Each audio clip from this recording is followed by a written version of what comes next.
Why do we exist? What's the point of living if we're all destined to die? These aren't just late-night thoughts or poetic musings. They are the heart of one of the most haunting philosophical problems: the absurd. French-Algerian philosopher and writer Albert Camus tackled this head-on in his 1942 philosophical essay, The Myth of Sisyphus. In it, he confronts the feeling that life might be meaningless and yet still somehow worth living. His conclusion is both defiant and liberating. This is the story of Sisyphus. This is the story of all of us. Albert Camus was born in 1913 in French Algeria. He grew up poor, lost his father in World War I, and was raised by his mother. He studied philosophy, became a journalist, a novelist, and eventually a Nobel Prize-winning author. But Camus wasn't interested in philosophical abstraction. He didn't care about theories for their own sake. He was concerned with the human condition, especially in times of crisis, like war, oppression, and the moral dilemmas of modern life. Camus lived through World War II and was part of the French resistance. He saw firsthand the horrors people could inflict on one another, and he asked himself, in a world like this, how do we find meaning? Do we even need to? Camus starts with what he calls the absurd condition. This arises from the confrontation between two things. 1. Our desire for clarity, purpose, and meaning in life. 2. The cold, indifferent silence of the universe. We ask the universe for answers. Why are we here? What is our purpose? And it gives us nothing in return. This mismatch between our yearning and the universe's indifference is what Camus calls the absurd. It's not the world itself that's absurd, and it's not us either. It's the relationship between us and the world. We want meaning, but we find chaos. We want answers, but we get silence. So what do we do in the face of the absurd? Camus considers several possibilities. One is suicide. If life has no meaning, why not just end it? But Camus calls suicide a confession. It's an admission that life is too much to bear. And to Camus, that means we've misunderstood the absurd. Instead of escaping it, we should confront it. We should look the absurd in the face and not look away. Camus calls this revolt. It's the decision to live with the absurd without trying to escape or explain it away. To illustrate this idea, Camus turns to the ancient Greek myth of Sisyphus.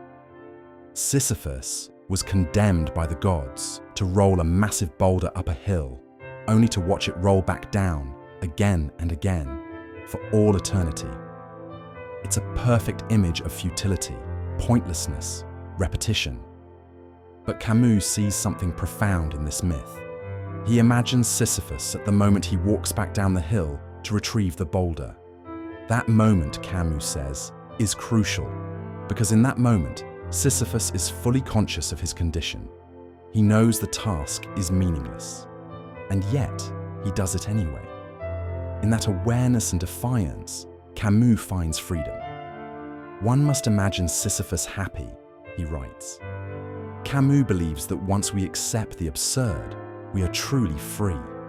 We are no longer bound by illusions. We are not trying to fit our lives into some cosmic purpose. Instead, we live with full awareness of the absurd, and we choose to live anyway. This is the life of revolt, not rebellion in the traditional sense, but a constant refusal to give in to despair or false hope. Camus also talks about freedom and passion. Once we know there is no higher meaning, we are free to create our own meaning. We live not for eternity, but for the richness of the present.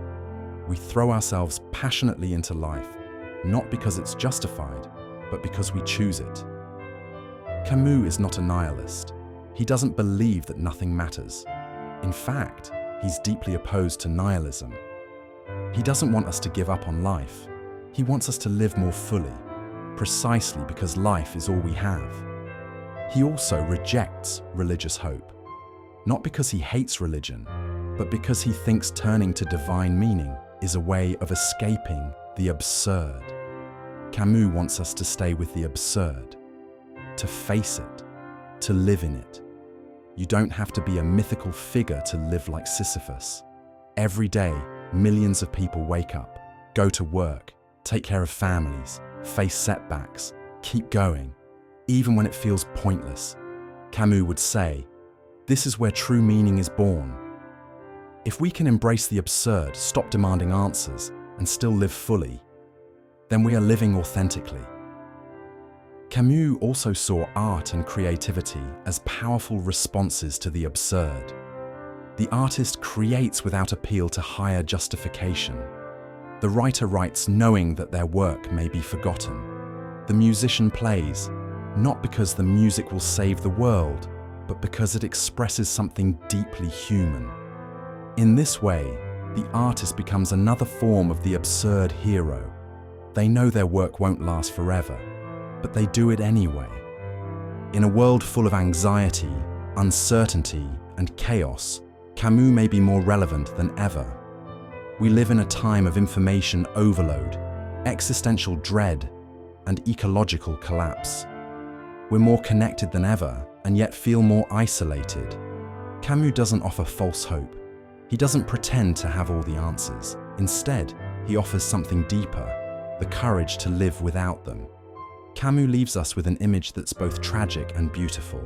A man condemned to an endless task, but a man who walks down the hill in full awareness, who does not despair, who continues not because he must, but because he chooses to. This is the absurd hero. This is us. We push the boulder. We choose to live. And in that choice, we find our freedom.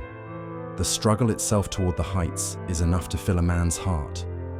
One must imagine Sisyphus happy. Albert Camus. If this exploration of Camus and the absurd gave you something to think about, consider subscribing to Metaphysics Diary. We dive deep into the ideas that shape how we see life, meaning, and the mind. Leave a comment with your thoughts or your own boulder you're pushing. I'd love to hear from you. Until next time, keep questioning.